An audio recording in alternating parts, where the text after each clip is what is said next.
everyone, I'm Nitahone, and right now I'm in the middle of my full set limited review for Guilds of Ravnica. I looked at all the white cards yesterday, and today we're looking at blue, and I will continue working my way through the set in the coming days. If you're new to my set reviews and want to know what the grades mean, there is a link in the description below to a video where I explain all of that. But now let's look at our first blue card. First up, we have Capture Sphere, which for 3 generic into blue is an enchantment aura at common. It has flash, it is an enchant creature, and when it enters the battlefield, you tap the enchanted creature, and then that creature doesn't untap during its controller's untap step. This is a solid removal spell for blue. It shuts down most creatures by keeping them tapped, and yes, sometimes they'll still be problematic, but tapping them down does shut down several activated abilities in the format as well. The fact it has flash is nice. You can sort of wait to cast it until the end of your opponent's turn when you see them maybe play a better creature. The fact it has flash isn't exactly ultra powerful because you're not going to be able to get like extra value out of it usually. Like you can't play it after they've already attacked with everything and shut down a creature and then suddenly they don't have lethal. You have to do this before they attack, otherwise the creature will already be attacking you. But it does have its uses. It's strong. It's a good removal spell for blue. It's going to be the best one they have. It's splashable. I think all of that makes it a decent first pick in some weaker packs. I think it's a B-. You know, blue always gets sort of a clunky removal spell, but this one I think is good enough that you would first pick it. Next up, we have Chemistries Insight, which for 3 generic and a blue is an instant at uncommon. It draws you 2 cards, and it has Jumpstart, which is the Is It mechanic, which says you may cast this card from your graveyard by discarding a card in addition to paying its other costs, then exile it. So if we take away Jumpstart, this is a divination at instant speed that costs 1 more mana, which isn't especially good. But it does have that mechanic, it has Jumpstart, and I think that makes it pretty nice. 4 mana to draw 2, you're already getting a 2-for-1, technically. You know, it is a little expensive, but you're doing that. But if you do it twice, you get 2 2-for-1s, which I guess is a 4-for-2, I guess. So, and that's pretty good. If you do this twice, you're digging pretty deep into your deck. The blue-red color pair especially cares about instant and sorcery triggers, and this can trigger them twice. I think all of that makes this a nice little draw spell. I like Jumpstart in general because it's a nice late-game mana sink. You know, like you can cast this on turn 4 like normal, and then later in the game, when things have sort of stalled out on the board, you can cast it and draw 2 cards again if you have a spare land to discard to it. I think that all of that makes this a B-. Now, if this format ends up being incredibly fast, which I don't think looks likely, I think Boros is the only deck that's going to be really fast. Various red-white, maybe red-white-green decks are going to be fast, but I think most decks in the format are mid-range or slower. But if this format gets really fast, like I'm saying, this will get a lot worse because you're not going to be wanting to do this on turn 4 because you could just basically die the next turn. So because of all the damage you're taking and the fact you're not building up your board. But for now, I think it's a B-. I think it's worth first picking in some weaker packs. Next, we have City Watch Sphinx, which for 5 generic and a blue is a 5/4 Sphinx at uncommon with flying, and when it dies, you surveil 2. And that's the Deemer mechanic, which says look at the top 2 cards of your library, then put any number of them into your graveyard, and the rest on top of your library in any order. So a 6-mana 5/4 flyer is already doing a good job in the vanilla test. Making so that it surveils if they manage to kill it before they kill it makes it even better. I think surveil is basically, certainly in this format, is better than Scry. There are multiple, you know, blue, black, and green are all interested in stuff going on in the graveyard for various reasons. All the Sultai colors, that is. And for that reason, you know, Surveil lets you, if you want to keep both of those cards, you get to put them back in any order. But you can also load up your graveyard if you want to, if you have a way of using your graveyard as a resource.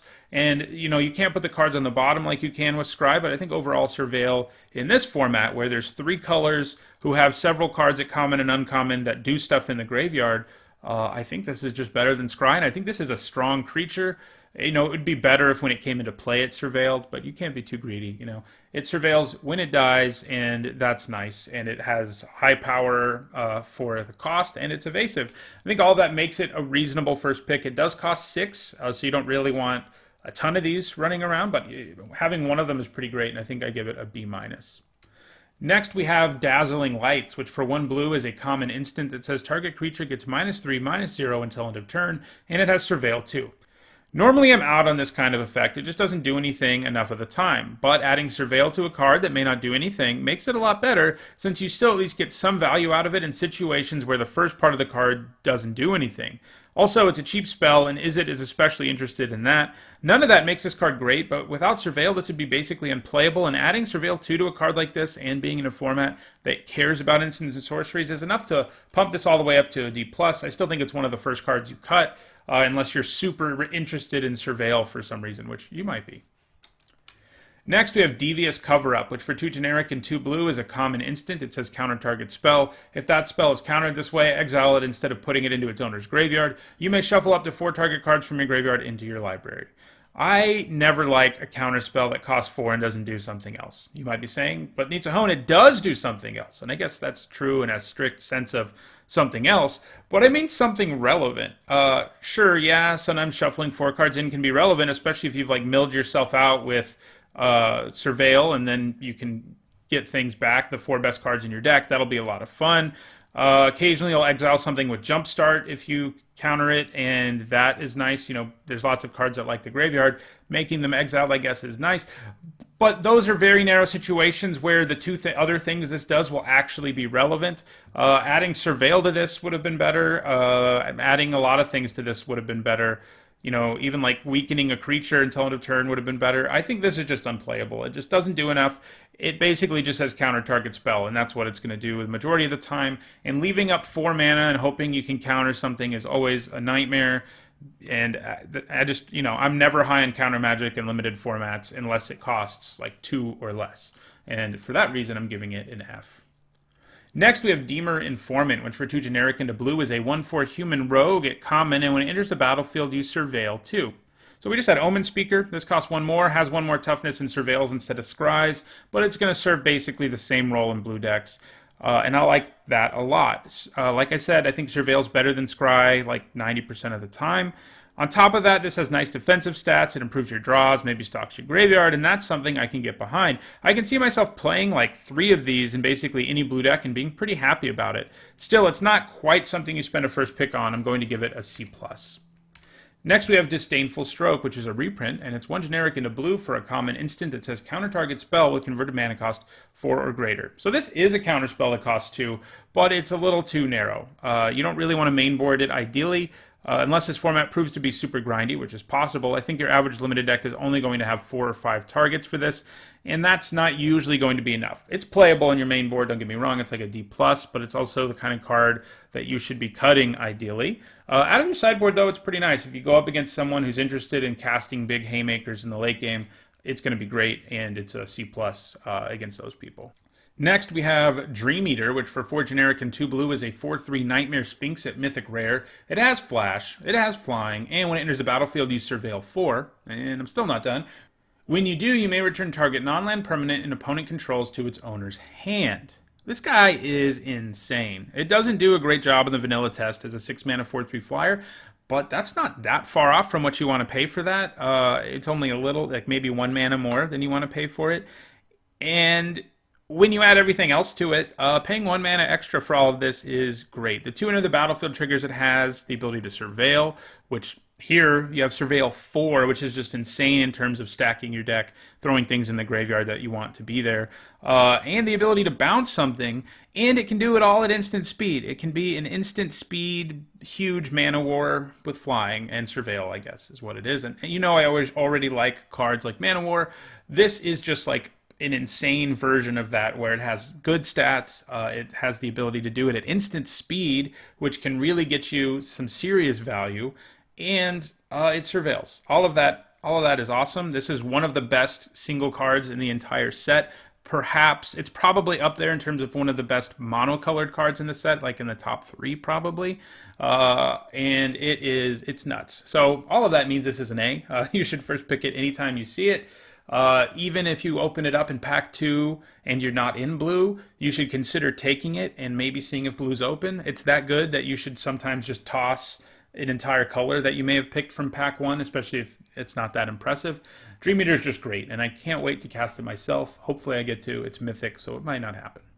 Next, we have Drowned Secrets, which for 1 generic into blue is an uncommon enchantment. It says whenever you cast a blue spell, target player puts the top 2 cards of their library into their graveyard. This is interesting. Trying to mill your opponent out is usually not a good idea in most limited formats. I'm always skeptical of that and have a I'll believe it when I see it mentality about it most of the time.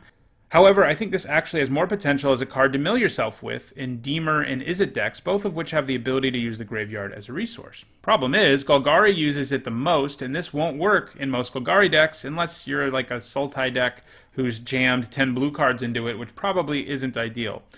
Overall, I guess I'm kind of underwhelmed. I think there's potential here, but I think the best place to put this in the early going of the format is F. Don't play it.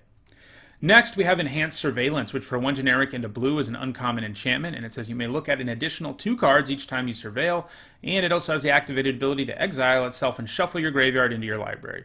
Obviously enough, this is a build around. If you only have a few cards with surveil, you don't want to be running this. It's terrible in that situation. It makes it an F. As a result, I think you only play this if you're both blue and black, as that will give you access to the most surveil. Even then, I'd say you need like 7+ cards with surveil for it to be worth it. Even then, it is an enchantment that doesn't impact the board drastically. It increases the value of surveilling, which is of course nice, but it doesn't make it the kind of build around that is game breaking. It's kind of nice. It can shuffle your graveyard into your library in a pinch since it is a build around. I'd say it's an F in your typical limited deck, as I said, and probably a C+ in a deck with enough surveil. The idea that it shuffles your graveyard into your library works out well if you've been milling yourself a bunch with surveil up until that point. Next, we have Guild Summit, which for 2 generic into blue is an uncommon enchantment. When it enters the battlefield, you can tap any number of untapped gates you control. Gates are special guild-affiliated common lands that produce 2 colors that we'll see much later on when we talk about lands. And then it says, draw a card for each gate tapped this way. Whenever a gate enters the battlefield under your control, draw a card. I want to try so bad to build around this card. The ceiling here is admittedly insane, as it could draw you so many cards that your opponent has no hope. But the deck building requirement it asks for are also kind of insane. It wants you to jam as many of those gates into your deck as you can, and generally the gates are nice and everything for mana fixing, but problem is, to really make this card work, you probably need to be taking gates over cards that are way better than they are, and that's probably not the right path to go down. I want to try to build around this at some point, but I think I would rather steer most people clear of it for now. I'm starting it at an F. Sure, if you get a deck with like 10 gates, it could be good, but where are you getting your other playables from? What good is drawing a bunch of cards when all you are drawing is mediocre cards because you spent higher picks on getting gates? So let's start it at an F and say like it could be a C+. That's probably its ceiling. There is sort of a gate sub-theme in most of the colors. We didn't see any in white, but every other color has something to do with gates, and there's some artifacts that care about gates. So there's sort of a interesting gate deck that could be supported, but like I said, I think it's just going to be difficult to make it work. Next, we have Leapfrog, which for 2 generic into blue is a 3/1 frog at common. It has flying as long as you've cast an instant or sorcery spell this turn. That's pretty nice. A 3-mana 3/1 isn't the best rate, but it's not abysmal. Obviously, you want a deck with lots of spells, preferably cheap ones, to take full advantage of this guy, since he hits pretty hard when he takes to the sky. I think your average blue deck won't have a hard time giving it flying once or twice a game, and I think that's enough. I think if you have jumpstart cards, it gets even better. I think if you have a lot of instants and sorceries, it gets even better, but I'm going to say he's a C+.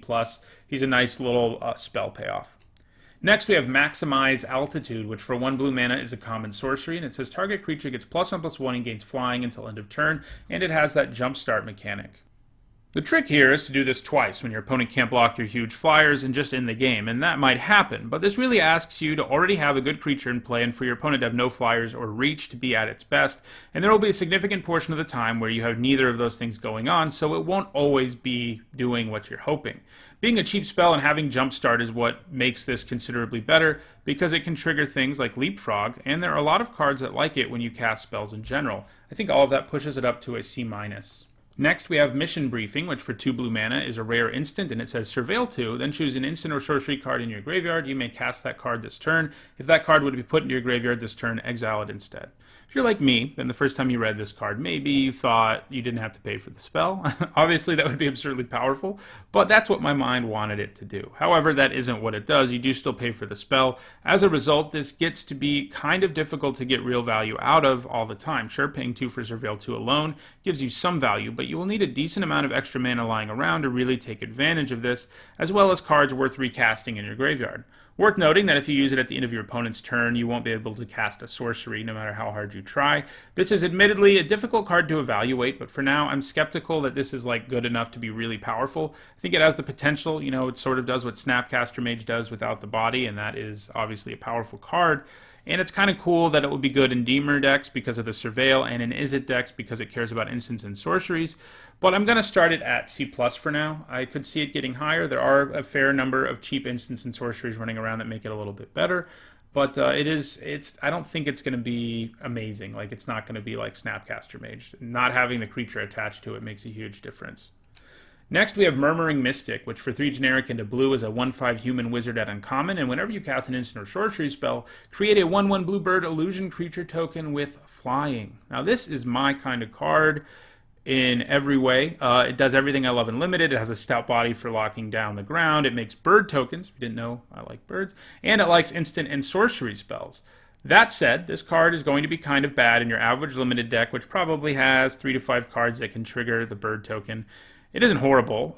If you even get 1 bird out of this, you're doing kind of okay, but it isn't great either. I think you begrudgingly play it in most blue decks where you are short on playables, which makes it a D. That said, if your deck has a lot of instants and sorcery spells, some of which hopefully have Jumpstart, this thing is going to win a lot of games and be one of the key cards for any blue-black or blue-red deck, and I think it's a build around B. Because it has such a high ceiling, I think in some weaker packs it's worth first picking because it will just take over the game in decks that are effectively built around it.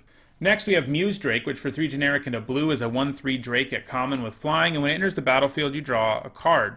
I always love creatures that draw me cards, and the rate here is pretty reasonable. I mean, yeah, a 1/3 flyer isn't great, but it has the potential to attack a bit in the sky, block well there, and maybe even get a trade, in which case you get the wonderful feeling of a 2-for-1. As much as I like it, I think this is mostly just filler. You'll play the first copy in your blue decks, but it isn't going to be anything you're excited about. I'm giving it a C. Next up, we have Amiibo, which is a weird reprint for them to have included. 1 generic in a blue for a 1/1 illusion at rare. It has flying, and when it is put into your graveyard from your library, you may put it onto the battlefield. I'll start by saying it's unplayable in a deck that can't put cards into the graveyard from the library. A 2-mana 1/1 flyer is horrendous. That said, the Deemer come with lots of ways to throw cards into the graveyard, including their mechanic, Surveil, and if you end up in a deck with lots of ways of doing that, the Amiibo is okay. Still, it isn't exactly incredible, even in those cases. It's sort of like you're drawing an extra really mediocre card when you're doing it, but the body it comes with isn't relevant, and I think even in a Deemer deck capable of self-mill, its ceiling is a C, so I think it's like an F in your average deck and a C probably in a blue-black deck that has a decent amount of Surveil. Next, we have Night Vale Sprite, which for 1 generic into blue is a 1/2 fairy rogue at uncommon. It has flying, and whenever it attacks, you Surveil 1. This doesn't do a great job in the vanilla test. At 2 mana, we expect like a 1/3 or a 2/1, both of which are better than this stat line. That said, the fact that this surveils every time you attack is sweet. It helps you set up your draws, throwing lands into your graveyard when you don't need them, helping you dig to lands when you do need them, and in an ideal world, throwing cards into your graveyard you plan to get value out of later. All of that makes this a pretty nice little creature that you'll play in any blue deck, but it still isn't something to take early. I think it's about a C+.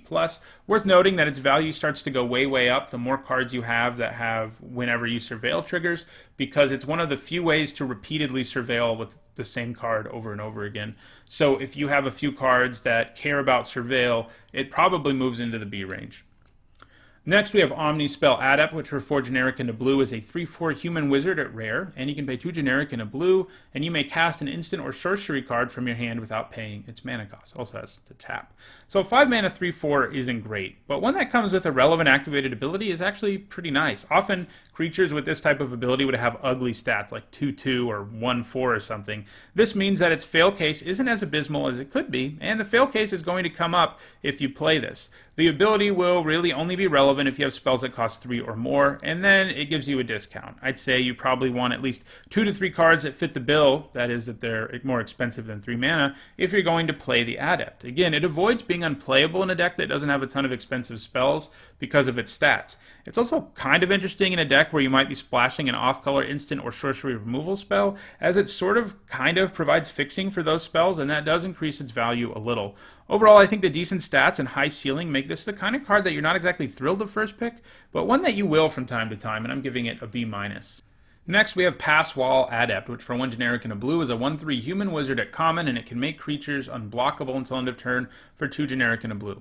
I like this kind of card. 2 mana 1/3 isn't stellar or anything, but it is enough to block decently enough early, and it has an activated ability that makes it relevant all game long and gives you a source of inevitability, since it can make dudes unblockable. It seems like a decent mana sink for most blue decks, and will probably even draw removal in some situations where the ability can be devastating. Solid pickup for blue decks. I'm going to give it a C. Next we have Quasi Duplicate, which for 4 generic and 2 blue is a rare sorcery. It says create a token that's a copy of target creature you control, and it has Jumpstart. This seems pretty good to me. Sure, there will be times when you have no creatures or nothing worth copying, but you're probably about to lose anyway. And in those cases, you're not going to be happy when you draw it. But most of the time, you can probably copy a creature that is worth 3 mana. Because of Jumpstart, it can do it all over again the next turn. This gets particularly potent with like really scary creatures and with creatures with Enter the Battlefield abilities. But it's pretty nice with any old creature. Even if you're paying 3 to copy a 3/3, you know, that's fine. One thing to note about this, though, is you should probably try your hardest not to cast this when your opponent might be able to interact with it, since if they kill the creature you want to copy in response, you're eating a 2-for-1. I mean, I guess it isn't quite a 2-for-1 thanks to Jumpstart, but it's still going to hurt. That said, I think this is a reasonable first pick and pushes right into that. I feel all right first picking this range, which means it's a B-. Next, we have Radical Idea, which for 1 generic into blue is a common instant with draw a card and Jumpstart. I'm not sure how I feel about this, really. It's basically just like a blank card with cycling, and it lets you do it twice. And unlike cards with cycling, it doesn't have the upside of having another option that might actually be useful. That said, it does seem like it fits fine into the blue-red deck where cheap spells are going to be sought after to trigger powerful effects on other cards. I think that's where this has real value, but most of the time, I don't think you really want to play this. I'm giving it a D+. Next, we have Selective Snare, which for X generic mana and 1 blue mana is an uncommon sorcery, and it says return X target creatures of the creature type of your choice to their owner's hand. It's kind of an interesting card to include in this set. It may mean we're about to see some more tribal stuff in a future set. I don't know. At worst, you can pay 2 mana to bounce 1 creature, and I think that's what it will usually do. That's a decent card, though certainly not Disperse, which is far better because it's instant speed and it can bounce any non-land permanent. While tribes aren't really supported in this format, there are plenty of creature types that are just like randomly repeated a lot. Wizard is one of them, for example. This will also be good against creature tokens, since if they're all the same kind, which is likely, you can get rid of all of them. Mostly, though, this will just be bouncing 1 creature for 2 at sorcery speed, and that's just like a C. Next, we have Sinister Sabotage, which for 1 generic and 2 blue is an uncommon instant that says counter target spell, and it also has Surveil 1. 3 mana counter spells have to do something special to get my attention in limited. As I always say in these set reviews, counter spells have some huge weaknesses in limited formats where you just aren't always able to leave mana up for something like this, and you shouldn't, especially when you can add to your board instead. The ideal way to play these counter spells in any limited format is to just cast them when you don't have anything else to do. And the problem with just trying to like get your opponent with it is they can play around it or simply not play anything into it because they can't, and then leaving the mana up is kind of a nightmare. Tacking Surveil onto this makes it do a good Dissolve impression, but Dissolve wasn't exactly awesome in limited, and I don't see this being awesome either. I think playing one in your blue decks will happen pretty often and you won't feel terrible about it, so I'm going to start it at C. Next, we have Thoughtbound Phantasm, which for 1 blue mana is a 2/2 spirit at uncommon with Defender. It's one of these Surveil payoffs. When you Surveil, you put a +1/+1 counter on it, and as long as Thoughtbound Phantasm has 3 or more +1/+1 counters on it, it can attack as though it didn't have Defender. So 1 mana 2/2s with Defender aren't terrible. I mean, you don't play them in an ideal world, but they aren't unplayable. They can trade up for 2 drops pretty easily. That's something like a D+. When you have a deck that can Surveil a lot, though, this gets way better. Still, it needs 3 counters to get where it can attack, and Surveiling 3 times, while doable, isn't going to be a cakewalk. I mean, even if you push the mechanic hard, you're going to end up with maybe 7 cards with Surveil, and if none of those do it multiple times, this is going to turn into a real threat only a small percentage of the time. Still, the Phantasm works well defensively, even if you only get a counter or 2 on it, and Surveil is pretty inherently dirtily, and it helps out dirtily strategies. With all of that, I think this is like a C+ in a deck with a decent amount of Surveil. Next, we have Unexplained Disappearance, which for 1 generic into blue is a common instant, and it says return target creature to its owner's hand, and it has Surveil 1. I'm usually in for 2 mana bounce spells at instant speed. At worst, they can give you tempo. You pay 2 mana to bounce something much more expensive. At best, they can allow you to actually trade or blow out an opponent who's trying to use auras or a combat trick on their creature. Take all of that and add Surveil to it, and you have a card that's going to be something you play in your blue decks basically always, but isn't exactly incredible, and for me that means it's a C+. Next, we have Vidale Keen Mesmerist, which for 1 generic and a blue is a 2/1 Vidale Keen wizard at common, and whenever it attacks, target creature an opponent controls gets -2/-0 until end of turn. Look at that, blue is getting an aggressive little 2-drop here. Lowering your opponent's creature's power is actually pretty nice, as it makes blocks a little more difficult for your opponent. So this 2 mana 2/1 comes with some legitimate upside. If you attack with it into a 2/2, guess what? It's a 0/2 and it can get through. A 2 mana 2/1 on its own is usually like a D, but I think this moves all the way to a C thanks to its ability. Next we have Wall of Mist, which for 1 generic into blue is a 0/5 common wall with Defender. We just had this in our last set. It's the kind of card a defensive deck wants. But I think the good news for it is both Deemer and Izzet look fairly defensive-minded in most cases, so it will probably have a home. Still, it isn't anything exciting, just a creature helps you get deeper into a game. I'm giving it a C-. You'll play them if you want them, obviously. If you need to get to the late game, you have some big bombs, and you have a lot of removal, it's the kind of card you want to play on turn 2. But if your deck isn't like a classic control deck, you probably don't play it. Next we have Watcher in the Mist, which for 3 generic and 2 blue is a 3/4 spirit at common. It has flying, and when it enters the battlefield, you surveil 2. This is a really good common. I think it's comparable to the Scrying Sphinx from Dominaria. It is harder to cast, but I think surveil is going to be stronger than Scry, as I've already said. So this already does okay on the vanilla test as a 5-mana 3/4 flyer. Adding surveil makes it so much better. I think it pushes all the way into the B- range, where you're happy to first pick it. Next we have Wishcoin Crab, which for 3 generic and a blue is a 2/5 crab at common. 4 mana for a 2/5 is alright on the vanilla test, and this creature can definitely do some nice blocking, but in most cases Wall of Mist is just going to fill this role better since it comes down much earlier and can start blocking things sooner. I think you only play this if you're short on playables and you're a defensive deck, which makes it a D. Well, that's the last blue card. If you enjoyed this video, don't forget to like it and share it so others can enjoy it too. If you disagree with me about anything in this video, you can write about it in the comments below. If you want to make sure you catch future content of mine here on YouTube, go ahead and subscribe, including tomorrow's video, which will look at all the black cards in Guilds of Ravnica. Thanks for watching.